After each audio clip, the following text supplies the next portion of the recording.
Voici le bonheur. Tu viens au monde et tes parents font en sorte que tu grandisses dans de très bonnes conditions. Tout va bien, tu as tout ce dont tu as besoin. Tu manges, tu dors, tu as tes jouets, tes vêtements, tu es au calme. Et ça va durer longtemps. Après tout, c'est ça le bonheur, non? Tu es libre de faire ce que tu veux. Eh ben non, car tes parents, ils t'envoient à l'école. Ils sont contents, pas toi, mais tu t'y feras. Tu te lèves donc chaque jour à 6h30 pour arriver à l'heure. Tu suis les cours pendant 7 heures, on te donne des devoirs, tu étudies pour passer les examens. Et chaque semaine, tu reçois une récompense pour tes efforts, le week-end. Ce processus se répète tous les jours, toutes les semaines, tous les mois pendant 20 ans, en estimant que tu ne redoubles pas et que tu finisses à l'université. Après tout ce temps, tu as ton diplôme. Tu deviens la fierté de tes parents, de tes professeurs, de tes amis, car on t'a toujours dit qu'avoir un diplôme était synonyme de réussite. Ça y est, tu as enfin réussi. Tu peux désormais te reposer et faire tout ce dont tu as envie durant le reste de tes jours. Après tout, c'est ça le bonheur, non? Tu es libre de faire ce que tu veux. Eh ben non, pas vraiment. Maintenant, il faut trouver un travail. Ah bon, pourquoi? Ben pour gagner de l'argent. Pourquoi? Ben pour payer la maison que tu n'as pas encore, payer les factures que cette maison va te coûter et acheter la voiture de tes rêves, car après tout, c'est ce que fait une personne qui a réussi. Alors, attention, pas n'importe quel travail, hein. Ben non, t'imagines bien que t'as pas fait toutes ces années d'études pour rien. Il te faut un métier dont le prestige est à la hauteur de ton diplôme. Donc tu vas être ingénieur, avocat, médecin ou architecte, tu vas limite travailler à la fonction publique, mais alors en tant que commissaire. Bon, très bien. Tu trouves un job, tu te mets dans un bureau, on te donne ton horaire, les règles à respecter, on t'annonce ton salaire et tes avantages, on te remercie, te serre la main et c'est parti. Tu te lèves tous les jours à 6h30, tu bosses pendant 8 à 9 heures par jour, on te donne des responsabilités et tu y vas à fond car tu veux une augmentation. C'est facile, on t'a rodé à ça pendant 20 ans. Tu t'y habitues et à la fin de chaque mois, tu reçois une récompense pour tes efforts, un salaire. Salaire que tu utilises pour payer tes charges obligatoires, ta nourriture, ta voiture, les sorties qui t'aident à casser la routine que tu t'es créée et des vacances une fois par an. Et tu parviens même à mettre de côté, juste au cas où. Ah, après tout, c'est ça le bonheur, non? Tu es libre de faire ce que tu veux, une fois par an. Ah non, faut que tu te maries maintenant. Ben, pourquoi? Ben pour ne pas rester seul, enfin. Et puis t'as de l'argent de côté, maintenant tu peux fonder une famille. Il faut bien que tu aies des enfants. Des enfants? Pourquoi? Car c'est un bonheur d'avoir des enfants pour être fier d'eux. Regarde ce qu'est devenu l'enfant que tu étais et on est fier de toi. Et c'est ça le cycle de la vie. Bon, très bien. Tu trouves un ou une partenaire, tu te maries, tu fais des enfants. Mais attention, t'es pas en pause carrière. T'avais déjà 8 heures de ton temps quotidien passé au travail. Rajoute 3 à 4 heures par jour pour t'occuper des enfants et trouver des activités.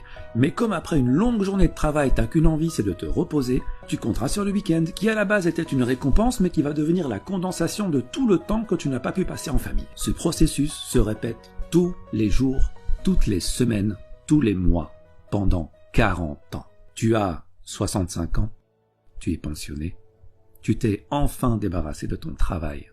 Tes enfants ont grandi, ont fait leur vie. Ta femme est toujours à tes côtés, et vous vivez l'un près de l'autre en profitant du temps qui, contrairement à vous, est éternel. Mais le stress de toute une vie t'a consumé de l'intérieur. Trop d'acharnement, trop d'inquiétude, trop d'anxiété, trop de j'ai pas le temps, trop de j'ai pas le choix. Trop tard. Trop tard. Après tout, c'est ça le bonheur, non? Tu es libre de faire ce que tu veux maintenant. Oui. Maintenant, oui. Tu vois, cette vie-là, c'est un peu comme l'âne et la carotte. L'âne avance pour manger la carotte. Mais lorsqu'il avance, la carotte avance aussi, ce qui le fait avancer davantage, repoussant toujours plus loin l'objectif de son bonheur. Ce stratagème est orchestré par celui qui le monte et dans son unique intérêt, avec, au bout tout de même, une petite récompense pour l'âne afin qu'il ne se décourage pas. Une petite analogie est nécessaire pour comprendre plus en profondeur. Dans cette situation, qu'est-ce qui fait avancer l'âne? Premièrement, le besoin. Mais pas n'importe quel besoin, le besoin créé par la personne qui le monte. Un âne, ça mange de l'herbe, ça mange du foin. Une carotte, c'est une sucrerie pour lui. Ce n'est pas un besoin vital, mais un caprice. Dans la vie de l'homme en société, ce qui le fait avancer est aussi le besoin. Le besoin de consommation dont la nécessité n'est pas vitale, mais a été induite par l'éducation, la publicité, les médias. Deuxièmement, l'insatisfaction. Si tu donnes une carotte à l'âne à chaque fois qu'il parcourt 10 mètres, tu peux me croire, au bout d'un moment, il en aura assez de cette carotte et il arrêtera d'avancer. Chez l'homme en société, c'est pareil. Il faut le maintenir dans une zone d'insatisfaction assez élevée pour que son besoin ne soit pas totalement comblé, mais assez basse pour qu'il soit prêt à refournir les efforts nécessaires afin d'assouvir ce besoin. Concrètement, si ton patron te donne 10 000 € par mois, tu seras totalement satisfait et ce n'est pas dans son intérêt puisqu'avec cet argent et un minimum d'intelligence financière, tu investiras dans l'immobilier pour dégager des revenus automatiques et plus besoin de patron. Il est perdant, tu es gagnant, ce n'est pas dans son intérêt donc il doit te payer beaucoup moins. Et s'il te donne que 800 € par mois, il se doutera bien que tu iras chez la concurrence, ce qui n'est pas dans son intérêt non plus. Donc il va s'aligner pour te donner juste de quoi subvenir à tes besoins. Et voilà, la roue tourne. On t'a promis un avenir brillant et tu te retrouves à hypothéquer ton réel bonheur pour consommer davantage. C'est comme si on t'avait volé ta vie avant même qu'elle ne commence. 80% des gens sont coincés dans ce cercle. Et je dis coincés car la plupart n'aiment pas leur vie, n'aiment pas leur quotidien. Ils le trouvent malsain, mais ils disent « Ouais mais bon, si tout le monde fait comme ça, c'est que ça fonctionne, c'est que c'est la bonne manière de faire. » Ah ben oui, si tu lis les livres que tout le monde lit, tu ne pourras que penser comme tout le monde. Écoute, c'est normal que tout le monde fasse comme ça puisque tout le monde va à la même école. Celle où clairement le bonheur et l'épanouissement personnel ne font pas partie du programme. Celle où on ne t'apprend pas à être autre chose qu'un âne qui troque sa paix et sa santé pour une carotte. Mais que veux-tu? L'homme préfère en général un monde connu et malsain plutôt qu'un monde sain mais inconnu. Bon d'accord, mais alors, que faire? Eh bien le plus important, c'est d'être satisfait. Pas forcément de ce qu'on a, mais de ce qu'on est. Et je ferai une vidéo sur l'importance de l'être par rapport à l'avoir. En gros, si tu fais partie de ces 20% de gens qui sont heureux dans leur métro, boulot, dodo et qui, pour rien au monde, ne changeraient leurs habitudes, c'est bingo, tu as compris la vie et je souhaite de tout cœur que le bonheur que tu ressens se perpétue. Par contre, si tu fais partie des 80% de personnes qui ont cette routine malsaine mais confortable alors qu'elle ne va pas dans l'intérêt de leur bonheur personnel, pose-toi la question. Qu'est-ce qui te rendrait vraiment heureux? Quitter ton job? Devenir ton propre patron? Vivre au soleil? Passer du temps en famille? Avoir une meilleure santé? Une fois que tu as trouvé ton pourquoi, une fois que tu as trouvé ce qui te rendrait plus épanoui, et j'insiste sur ton épanouissement, pas celui de tes parents, pas celui de tes professeurs, pas celui de ton patron, tu vas mettre toutes les chances de ton côté pour devenir cette personne. Car rappelle-toi que dans la vie, tu as le choix. Tu peux choisir de rester à accumuler 7 ans de ta vie devant la télé, car oui, à raison de 2h30 par jour sur 65 ans de vie, t'arrives à 7 ans. Tu peux aussi choisir de rester 15 ans à faire défiler les stories sur ton téléphone, comme tu peux choisir d'utiliser ce temps à te perfectionner dans ce que tu veux être. On dit que 50 heures de pratique dans un nouveau domaine peut déjà produire d'excellents résultats.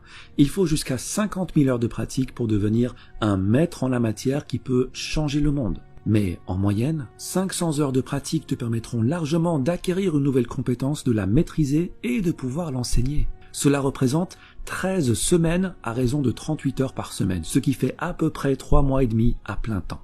Si en 3 mois et demi, tu peux acquérir une nouvelle compétence et la maîtriser, combien pourrais-tu en acquérir sur 40 ans de carrière? Et des compétences, des opportunités, des champs de carottes, t'en as à la pelle. Donc voilà ce que tu vas faire.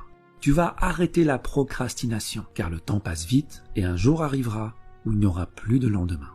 Tu vas sortir des rangs et marcher sur le chemin le moins fréquenté. Ton chemin, pas celui des autres. Celui qui te rend libre, celui que tu as choisi pour toi. Tu seras seul, c'est normal. Tu perdras le soutien de certains, c'est normal. Mais tu seras enfin ce que tu as toujours voulu être. Tu suivras enfin cette petite voix à l'intérieur de toi qui t'a toujours appelé en vain et que tu as enfin décidé d'écouter. Et c'est ça le bonheur. Être notre véritable nous, tout simplement. Il y a un temps de vie qui t'est donné dès la naissance. La question n'est pas combien de temps. Ça, personne ne le sait. La question est comment tu utilises ce temps. C'est ça qui va déterminer ton bonheur. Repère ce que tu veux devenir, crois en ce que tu veux devenir et agis pour le devenir.